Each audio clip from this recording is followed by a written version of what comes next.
Sejam muito bem-vindos a mais uma análise. Hoje, a gente vai mergulhar de cabeça num dos eventos mais dramáticos e transformadores de toda a história antiga, o colapso do Reino de Judá e todo aquele peso histórico e teológico que o livro de Jeremias carrega. Olha, é uma daquelas narrativas onde a política, a espiritualidade e a tragédia humana colidem de um jeito espetacular. A gente não está falando só de muralhas de pedra desabando, mas do desmoronamento completo de uma estrutura de crenças. E bem no olho desse furacão, tem um homem com a pior missão possível: entregar a mensagem que absolutamente ninguém queria ouvir. Para a gente dar o pontapé inicial na nossa exploração de hoje, pensa um pouco nessa pergunta. Como é que uma nação consegue sobreviver quando a sua capital, o seu templo sagrado e os seus líderes são literalmente varridos do mapa? O que acontece com a identidade de um povo quando aqueles símbolos que garantiam a segurança deles desaparecem em chamas? Esse é o grande mistério da sobrevivência no meio da devastação total. E é exatamente a resposta para esse mistério que a gente vai tentar descobrir acompanhando as profecias e a vida de Jeremias. Certo, vamos mergulhar nisso. Nosso roteiro hoje é direto ao ponto. Primeiro, o cenário de crise. Em seguida, os avisos de Jeremias. Depois, a queda de Jerusalém. Passamos então para o remanescente e o exílio. E por fim, esperança e nova aliança. Parte 1, então. O cenário de crise, o palco geopolítico e espiritual. Para entender a magnitude dessa história, a gente tem que olhar para o mapa da época. O pequeno reino de Judá era tipo um peão no xadrez, totalmente espremido entre duas superpotências, o antigo Império Egípcio de um lado e a força implacável da Babilônia do outro. E pessoal, as coisas pioraram numa velocidade assustadora. O dominó começa a cair em 609 a.C.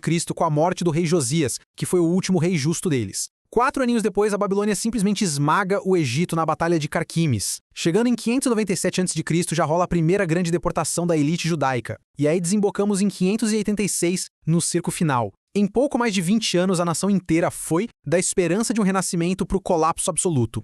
O grande problema ali foi a divisão política que rasgou a corte ao meio. De um lado, a facção pró-Egito vendendo uma falsa esperança e incentivando a galera a se rebelar contra a Babilônia com base numa promessa vazia de ajuda militar egípcia. Do outro lado, a facção pró-Babilônia, que basicamente era liderada pela voz isolada de Jeremias. E a mensagem dele soava como traição pura. Ele dizia que o povo precisava se render totalmente a Nabucodonosor porque esse rei pagão era, na verdade, um instrumento da justiça divina. Imagina só a coragem do cara, pregando submissão ao inimigo no momento em que a elite política clamava por guerra.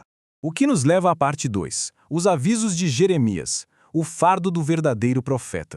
Entregar notícias terríveis para um povo extremamente teimoso por mais de 4 décadas, olha, isso exigia uma resiliência absurda. Jeremias não ficou conhecido como o profeta chorão à toa, e não era fraqueza não, viu? Era o peso emocional esmagador de ver o próprio país correndo para o abismo enquanto todo mundo zombava dos avisos dele. O custo pessoal foi gigante, ele foi proibido de casar, de ir a funerais ou a festas, tudo para que a vida dele fosse um alerta ambulante da desolação que estava a caminho. Há uma lealdade à verdade que é difícil até de imaginar. Para tentar sacudir aquela galera, Jeremias apelou para tudo que é lado. Ele ia lá na frente do templo alertar que ritual vazio não salva ninguém. Ele chegou a quebrar um vaso de barro na cara dos líderes, tipo um teatro chocante para mostrar que a destruição não tinha mais volta. E qual foi o prêmio dele por ser fiel? Correntes e espancamentos. No pior momento de todos, jogaram o cara numa cisterna cheia de lama para morrer de fome. E por incrível que pareça, lá do fundo do poço a mensagem dele continuava exatamente a mesma: rendição.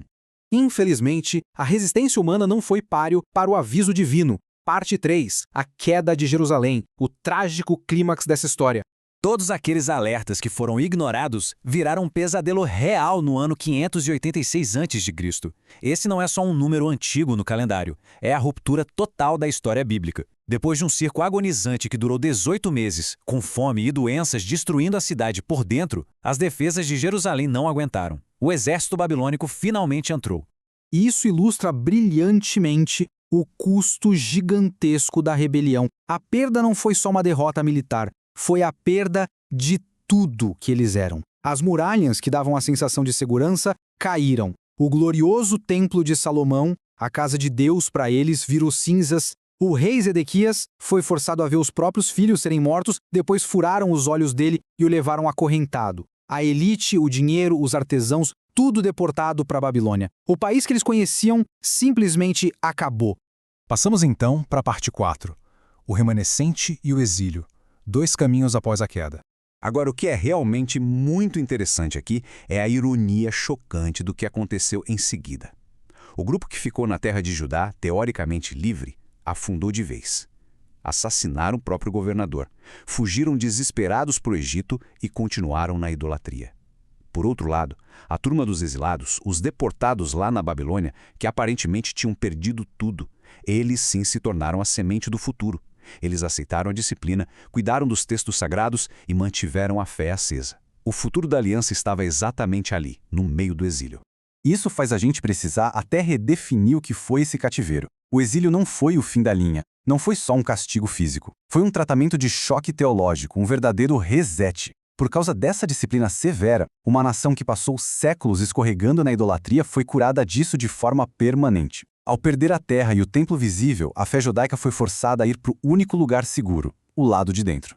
Só que mesmo lá no exílio, a briga entre a mentira e a verdade continuava. Falsos profetas, como um cara chamado Hananias, ficavam vendendo aquele otimismo barato, prometendo que em 2 aninhos estaria todo mundo de volta em casa. Em contrapartida, Jeremias manda uma carta com a verdade nua e crua. Gente, a disciplina vai durar 70 anos. Então desfaçam as malas, construam casas, plantem jardins e busquem a paz aí mesmo. Encarar essa realidade dolorosa era a única forma real de sobrevivência. E é aí que chegamos na nossa parte 5. Esperança e nova aliança. A transformação a partir da tragédia. Sabe, é bem no meio desse fundo do poço que surge uma das promessas mais espetaculares de todos os tempos. Ouve só o que diz Jeremias 31:33.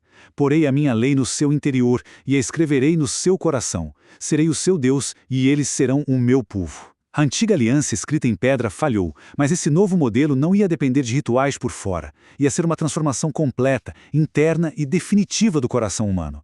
Era uma virada de chave gigantesca para o futuro deles. Vamos avançar e ver como isso se constrói na prática. O cronograma de restauração aconteceu como um relógio. Primeiro, eles tiveram que suportar os tais 70 anos na Babilônia para limpar a casa e restaurar a identidade. Segundo passo, a história avança com a ascensão do Império Persa e do rei Ciro, que permitiu o fim do cativeiro cravado no tempo que foi profetizado. E terceiro, esse grupo de exilados, que agora tinha uma fé super fortalecida, retorna à terra. Eles não voltam só para levantar muros novos, mas para reconstruir a própria essência espiritual deles.